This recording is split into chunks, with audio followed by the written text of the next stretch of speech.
ભોપાલ નામ તો સાંભળ્યું જ હશે. મધ્યપ્રદેશની એ રાજધાની.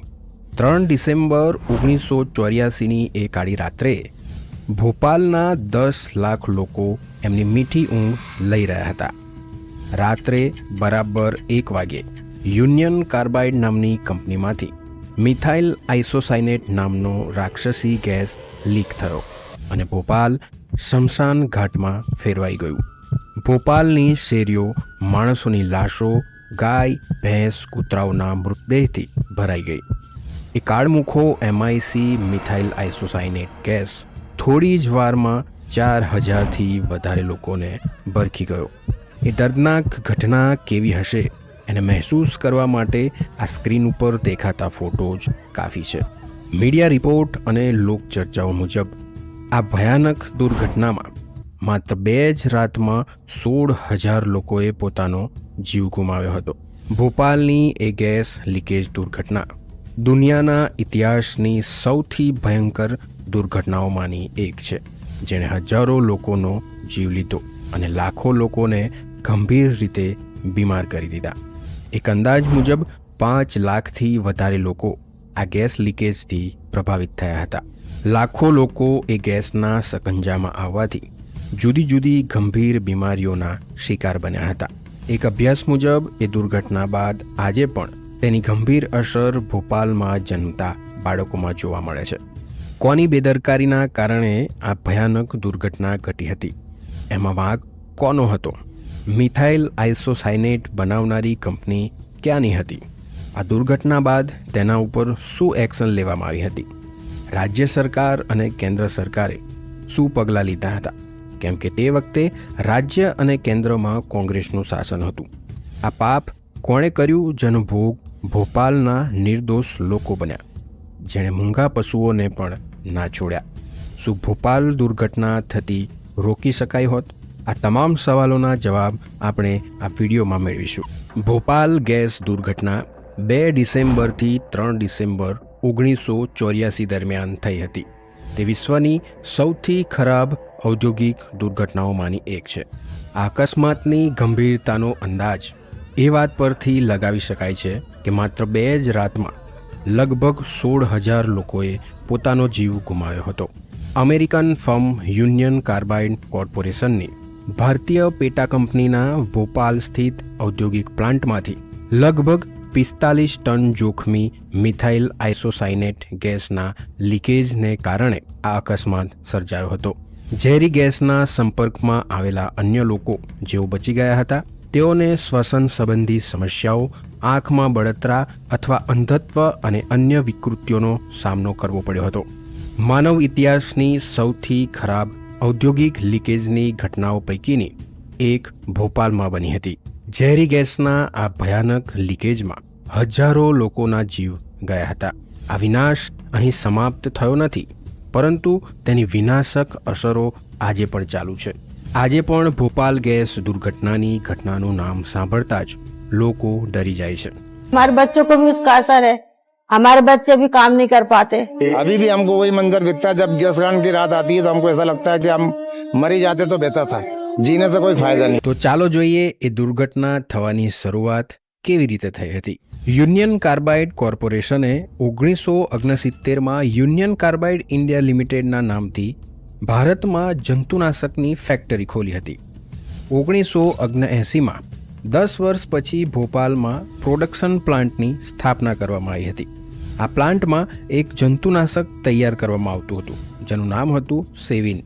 સેવિન વાસ્તવમાં કાર્બેરિલ નામના રસાયણનું બ્રાન્ડ નેમ હતું. આ ઘટના માટે યુનિયન કાર્બાઇડ ઇન્ડિયા લિમિટેડ જવાબદાર હતી, કેમ કે તે સમયે અન્ય કંપનીઓ કાર્બારિલનું ઉત્પાદન કરવા માટે કંઈક બીજો ઉપયોગ કરતી હતી, જ્યારે યુનિયન કાર્બાઇડ મિથાઇલ આઇસોસાયનેટનો ઉપયોગ કરતી હતી. MIC એક ઝેરી ગેસ હતો. MICના ઉપયોગથી ઉત્પાદન ખર્ચમાં ઘટાડો થતો હોવાથી યુનિયન કાર્બાઇડ મિથાઇલ આઇસોસાયનેટનો ઉપયોગ કરતી હતી. ભોપાલ ગેસ દુર્ઘટના પહેલાં પણ એક ઘટના બની હતી. 1981માં ફોસ્જીન ગેસ લીક થયો હતો, જેમાં એક કામદારનું મૃત્યુ પણ થયું હતું. જાન્યુઆરી 1982માં ફોસ્જીન ગેસનું વધુ એક લીકેજ થયું હતું. જેમાં 24 કામદારોની હાલત બગડી હતી. તેમને હોસ્પિટલમાં દાખલ કરવામાં આવ્યા હતા. ફેબ્રુઆરી 1982માં બીજી વાર લીકેજ થયું, પરંતુ આ વખતે મિથાઇલ આઇસોસાયનેટનું લીકેજ થયું હતું. આ ઘટનામાં 18 કામદારોને અસર થઈ હતી. ઓગસ્ટ 1982માં એક કેમિકલ એન્જિનિયર પ્રવાહી મિથાઇલ આઇસોસાયનેટના સંપર્કમાં આવ્યા બાદ 30% બળી ગયો હતો. તે જ વર્ષે ઓક્ટોબરમાં MIC ફરીથી લીક થયું. લીકેજને રોકવાનો પ્રયાસ કરતી વખતે એક વ્યક્તિ ગંભીર રીતે દાઝી ગઈ હતી.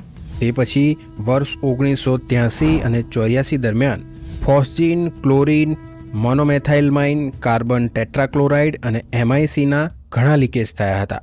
આ લીકેજ થવાનું મુખ્ય કારણ ખામીયુક્ત સિસ્ટમ હતી. હકીકતમાં 1980ના દાયકાની શરૂઆતમાં જંતુનાશકોની માંગમાં ઘટાડો થયો હતો, જેના કારણે કંપનીએ સિસ્ટમની જાળવણી પર યોગ્ય ધ્યાન આપ્યું ન હતું. કંપનીએ MICનું ઉત્પાદન પણ બંધ કર્યું નહોતું અને ન વપરાયેલો MICનો ઢગલો થતો રહ્યો. રાજકુમાર કેસવાણી નામના પત્રકારે 1982થી 84 વચ્ચે આના પર 4 લેખ લખ્યા હતા. દરેક લેખમાં યુનિયન કાર્બાઇડના એ પ્લાન્ટના જોખમ વિશે ચેતવણી આપી હતી, જેમાં તેમણે વિનંતી કરી હતી કે જાગો ભોપાલના લોકો, તમે જ્વાળામુખીની ધાર ઉપર ઊભા છો. નવેમ્બર 1984માં પ્લાન્ટ ખૂબ જ ખરાબ સ્થિતિમાં હતો. પ્લાન્ટની ઉપર એક ખાસ ટાંકી હતી. ટાંકીનું નામ હતું E610, જેમાં 42 ટન મિથાઇલ આઇસોસાયનેટ ભરેલો હતો. જ્યારે સલામતીના કારણોસર મિથાઇલ આઇસોસાયનેટનો સ્ટોક 40 ટનથી વધુ ન હોવો જોઈતો હતો. ટાંકી માટે કોઈ સુરક્ષા વ્યવસ્થા કરવામાં આવી ન હતી અને તે સલામતીના ધોરણોને પણ પૂર્ણ કરતી ન હતી.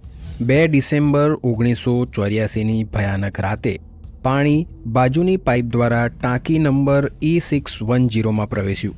પાણી પ્રવેશવાને કારણે ટાંકીની અંદર જોરદાર રાસાયણિક પ્રતિક્રિયા થવા લાગી, જે ધીમે ધીમે નિયંત્રણ બહાર જતી રહી. કાટ લાગી ગયેલી પાઇપલાઇન પરિસ્થિતિને વધુ ખરાબ કરી રહી હતી. કાટવાળું લોખંડ ટાંકીની અંદર પહોંચવાને કારણે ટાંકીનું તાપમાન વધીને 200 ડિગ્રી સેલ્સિયસ થઈ ગયું હતું, જ્યારે તાપમાન 4 થી 5 ડિગ્રીની વચ્ચે રહેવું જોઈતું હતું, જેના કારણે ટાંકીની અંદર દબાણ વધી ગયું હતું. તેના કારણે ટાંકી પર ઇમરજન્સી પ્રેશર આવ્યું અને 45 થી 60 મિનિટમાં જ 40 metric ton methyl isocyanate leak થઈ ગયું. ટાંકીમાંથી ઝેરી ગેસનો વિશાળ જથ્થો વાદળની જેમ સમગ્ર વિસ્તારમાં ફેલાઈ ગયો.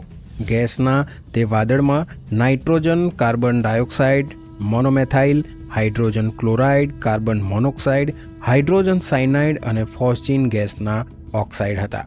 ભોપાલનો આખો દક્ષિણ પૂર્વ વિસ્તાર ઝેરી વાદળોની લપેટમાં આવી ગયો હતો. ગેસના સંપર્કમાં આવતા જ નજીકમાં રહેતા લોકોને ગૂંગળામણ, આંખોમાં બળતરા, ઉલટી, પેટ ફૂલવું, શ્વાસ લેવામાં તકલીફ જેવી સમસ્યાઓ થવા લાગી. નાના લોકો અને બાળકો તેનાથી વધુ પ્રભાવિત થયા હતા. લોકોએ ભાગીને પોતાનો જીવ બચાવવાનો પ્રયાસ કર્યો, પરંતુ તેમ છતાં તેમના શરીરમાં મોટી માત્રામાં ગેસ પ્રવેશી ગયો હતો. બીજા દિવસે હજારો લોકો મૃત્યુ પામ્યા હતા.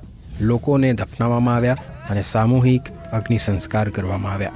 થોડા દિવસોમાં લગભગ 2000 પ્રાણીઓના શબનું પણ વિસર્જન કરવું પડ્યું. આસપાસના વિસ્તારોના વૃક્ષો ઉજ્જડ બની ગયા હતા. હોસ્પિટલો અને હંગામી દવાખાનાઓમાં દર્દીઓની ભીડ જોવા મળતી હતી. એક સમયે લગભગ 17,000 લોકોને હોસ્પિટલમાં દાખલ કરવામાં આવ્યા હતા. સરકારી આંકડાઓ અનુસાર 2259 લોકો તરત જ મૃત્યુ પામ્યા હતા. મધ્યપ્રદેશની કોંગ્રેસ સરકારે ગેસ લીકને કારણે મૃત્યુઆંક 3787 બતાવ્યો હતો. 2006માં સરકારે કોર્ટમાં સોગંદનામું આપ્યું હતું. તેમાં ઉલ્લેખ કરવામાં આવ્યો હતો કે ગેસ લીક થવાને કારણે કુલ 5,58,128 લોકો ઘાયલ થયા હતા.